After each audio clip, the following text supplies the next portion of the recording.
Just a few thoughts though before we take bread and wine, all these emblems together. Let me ask you, what's the best celebration meal you've ever been part of? The best celebration meal you've ever been part of. It might have been the occasion, it might have been the food, it might have been the company, it might have been the atmosphere, but just briefly, best celebration meal you've ever been part of. What would you say? Leon? A reception. Your reception is the correct answer. Beat me to it. Beat me to it. It was easy, but I went for it. It's on camera. Sarah will get to hear that. I am recording this for the sake of those who aren't here today. So that is the correct answer. But any other answers apart from the reception for those of us who are married? All right. Any others? Best meal? What would you say? I would say any time when I've been together with, you know, my family and close friends is always, especially your parents, absolutely every Christmas. Christmas. But I particularly, I don't know why this one stands out. I mean, I remember lots of our significant birthdays, but I think because I was a child at the time and I found it really exciting. I remember Dad sort of trying to plan your 40th. And obviously I was only about... A couple of years ago, It was only about right? 5 years ago. Yeah. But I clearly remember sort of Dad trying to organise, you know, Mum's, my auntie and uncle and grandmother, and that being feeling quite exciting. Yeah. Special occasion for the family. Yeah. One more, Danny? So the best, I think, after maybe the reception meal, probably the second best meal I've shared is probably with Becky, where I'd organised to go and eat, and she says I never actually officially asked her to be my girlfriend. He didn't. But basically, at that point in time, I was living in Glasgow. Right. I organised with a friend and a fan that I was going to get on a flight at 6 in the morning to arrive at Watford at 8, and then later that day take my nearly new girlfriend Becky. This is like 16 years ago, to the Oxo Tower in London. And I called her in the morning outside her house saying, "How you doing, babe?" You know, and arranged some flowers. And I said, "Oh, by the way, I lied. I'm not in Glasgow. Look outside your window."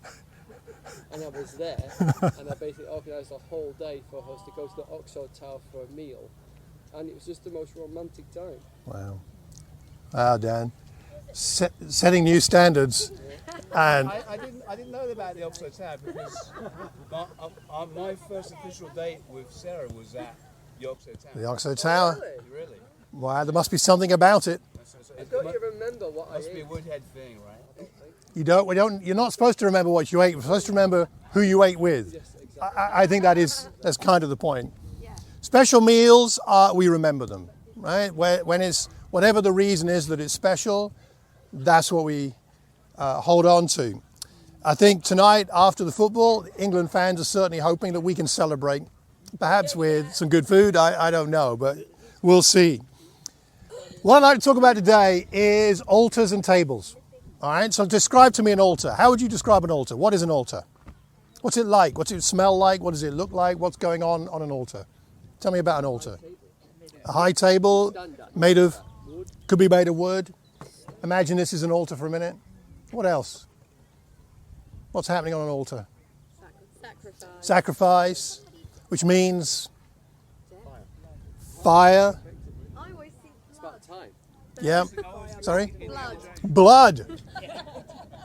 Blood, death, fire. I mean, this is made of wood, and some altars were wood, but most were stone or whatever. If this was an Old Testament altar, it would be scorched, there'd be ashes, there would be blood or blood stains. If the sacrifice was happening, it might be vegetation, it might be but it might be a bird, it might be an animal, and so, you know, it's, I mean, a pretty gruesome kind of picture that most of us would not like, especially the vegans amongst us, I guess. But even so, The other side, we're good. even so, vegetable sacrifices were made, of course, and so on. In the Old Covenant, sorry? And often high, remote, large, horns on the sides of the altar in the temple period. Often on a mountain, on a high place, and that kind of thing. In the Old Covenant, there were three main kinds of sacrifices or festivals.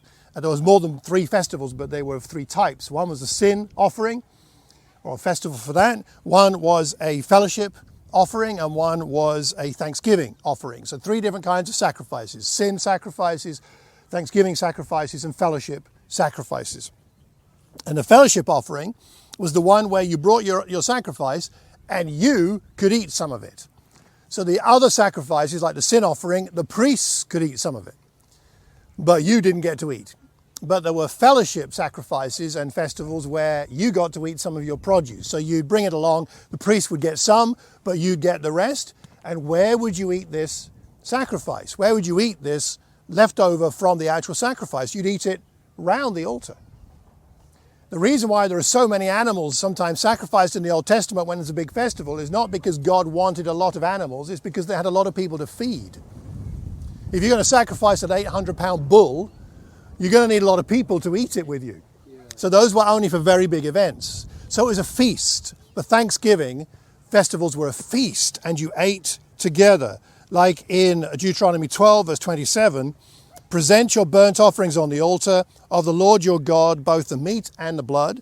The blood of your sacrifices must be poured beside the altar of the Lord your God, but you may eat the meat. You may eat the meat. It was a joyful event, these Thanksgiving sacrifices.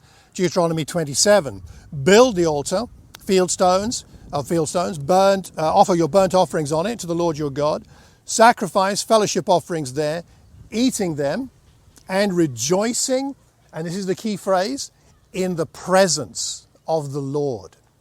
So you were doing it together as a community, but you were doing it in the presence of the Lord. I think this is helpful for thinking about our New Testament understanding of the Lord's Supper, as we have an enhanced presence of the Lord. And so we don't just have an altar. I'm not sure it's going to work with the breeze, but we have a proper table, right? This really is more of a table than... This is going to be interesting. Let's see. Will it work? Will it stay? Let's see. And of course, if you're coming to a feast, you need a knife and fork. So this is a bit more like, I think, what we should be thinking about when we think about the Lord's Supper. It's a supper, right? Jesus ate the Last Supper. They had a meal. Maybe not a tablecloth quite like this one, which I think might have belonged to my grandmother. And looking at the design, I think it actually did. But nonetheless, a meal, a Thanksgiving meal. That's the focus of the Lord's Supper. There's a difference between an altar and a table. For us, the table of the Lord's Supper is not the altar. For us, the cross is the altar. So in the New Covenant, the cross represents the altar. That's where the sacrifice for sin was made. But we gather around this not to do with sin. We gather around this for thanksgiving. That's what the New Covenant is all about. The experience of reconciliation and fellowship is what we enjoy together around this table. Reminder of our reconciliation with God and our fellowship with Him, with Christ, because He's with us and in us, and His Spirit is with us, and fellowship with one another. This is the experience of communion, not a search for atonement. The atonement has been done. The cross is the one-time altar event for a Christian. It's done. It's dealt with. The Lord's Supper is an event of thankfulness and fellowship in communion with and in the presence of Jesus Christ. So that's why Jesus, when He took the bread and He broke it, He gave thanks for it.